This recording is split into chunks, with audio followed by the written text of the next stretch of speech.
Hi hello welcome to our YouTube channel. ಇವತ್ತು ನಾವು ಕಣ್ವಿಗೆ ಹೋದ ವಿಡಿಯೋನ ಹಾಕ್ತಾ ಇದ್ದೀನಿ. ನಾವು ಸತ್ಗಳ್ಳಿ ಮತ್ತು ಗುಂಗಟ್ಟಿದಷ್ಟೇ ಹಾಕಿದ್ದೆ. ಯಾರೆಲ್ಲ ನಮ್ಮ ಚಾನಲ್ನ ನೋಡ್ತಾ ಇದ್ದೀರೋ ಸಬ್ಸ್ಕ್ರೈಬ್ ಆಗಿ. ನಾವು ಈಗ ಕಣ್ವಿಲಿದ್ದೀವಿ. ಇವಾಗ ಅಲ್ಲಿ ಕಾಯಿ ಮತ್ತು ಮಾಲೆ ಹಣ್ಣು ತಗೊಂಡು ಅಲ್ಲಿಂದ ದೇವಸ್ಥಾನಕ್ಕೆ ಹೋದ್ವಿ. ಸ್ವಲ್ಪ ಕಾಯಿ ತೊಗೋಬೇಕಾಗಿತ್ತು, ಹಂಗಾಗಿ ಅಲ್ಲಿ ಕಾಯಿ ತೊಗೊತಾ ಇದ್ವಿ.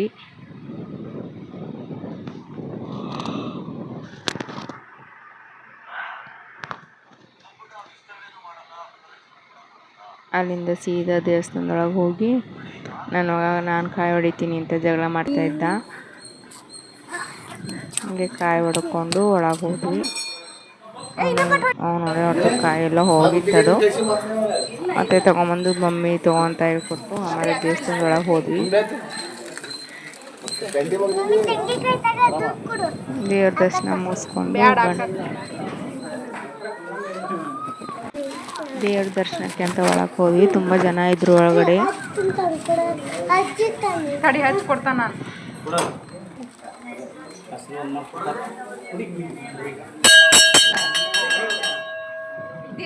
ಹಣ್ಕಾಯಿ ಎಲ್ಲ ಮಾಡಿಸ್ಕೊಂಡು ದೇವ್ರ ಹತ್ರ ಪ್ರಸಾದ ತೊಗೊಂಡು ತೀರ್ಥ ಪ್ರಸಾದ ಆದ್ಮೇಲೆ ಹೂವು ಇಸ್ಕೊಂಡು ದೇವ್ರಿಗೆ ಕೈ ಮುಗಿದು ಕಪ್ಪಪ್ಪ ಅಂತ ಕೇಳಿಕೊಂಡು ಆಮೇಲೆ ಹೊರಗೆ ಬಂದ್ವಿ.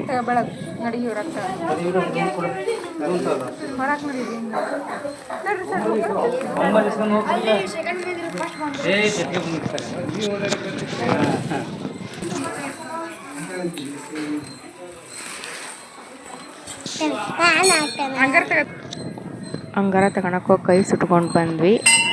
ತುಂಬ ಸುಡ್ತಿತ್ತದು ಅಂಗಾರ. ಹಚ್ಕೊಂಡ್ವಿ. ಕೈ ಸುಟ್ಕೊಂಡು ನನ್ನ ಮಕ್ಕಳು ಅಷ್ಟು ಕೈ ಸುಟ್ಕೊಂಡ್ರು. ಇವರು ಆಲ್ರೆಡಿ ಹೊರಗೆ ಕುಂತಿದ್ರು. ದೇವ್ರ ಕೈ ಮುಗಿದು ಬಂದು ಆಮೇಲೆ ಅಲ್ಲಿಂದ ನಾವು ಮೇಲ್ಗಡೆ ಮಹಾದೇವಿ ದೇವಸ್ಥಾನಕ್ಕೆ ಹೋಗ್ಬೇಕಂದು ಹೊರಟ್ವಿ. ಹಾಗೆ ಅಲ್ಲೊಂದು ದೇವಸ್ಥಾನ ಇತ್ತು, ಅಲ್ಲೊಂದು ಕೈ ಮುಗಿದು ಅಲ್ಲಿಂದ ಸೀದಾ ಮೇಲ್ಗಡೆ ಮಹಾದೇವಿ ದೇವಸ್ಥಾನಕ್ಕೆ ಹೋದ್ವಿ. ಅಲ್ಲಿ ಎಲ್ಲ ಕೈ ಮುಗಿದು ಕಾಯಿ ಹಣ್ಣು ಅದನ್ನ ಹಣ್ಣು ಕಾಯಿ ಎಲ್ಲ ಮಾಡಿಕೊಂಡು ಮತ್ತೆ ಕೆಳಗೆ ಬಂದು ಹೊರ ಬಂದುಬಿಟ್ಟಿಗೆ ನನ್ನ ಮಕ್ಕಳು ಫೋಟೋ ಹೊಡಿಬೇಕು ಹೊಡಿಸ್ಕೋಬೇಕು ಅಂತ ಒಂದು ಫೋಟೋ ಶೂಟ್ ಮಾಡಿಸ್ಕೊಳಕ್ಕೆ ಓಡಿದ್ರು. ಫೋಟೋ ತೆಗಿಬೇಕಂತ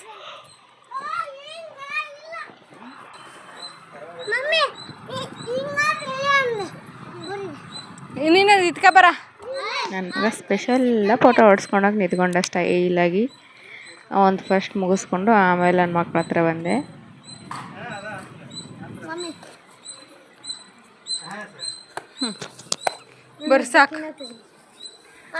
ಅಲ್ಲಿಂದ ಕೆಳಗೆ ದುರ್ಗಮ್ಮ ಗುಡಿ ಬೇಡ ಹೋಗ್ಬೇಕು ಅಂದ್ರೆ ಬೇಗ ಬಿಸಿಲು ಅಂದರೆ ತುಂಬ ಬಿಸಿಲಿತ್ತು. ಕಾಲೆಲ್ಲ ಇಡಕ್ಕೆ ಬರ್ತಿರ್ಲಿಲ್ಲ, ಅಷ್ಟು ಸುಡ್ತಿತ್ತು.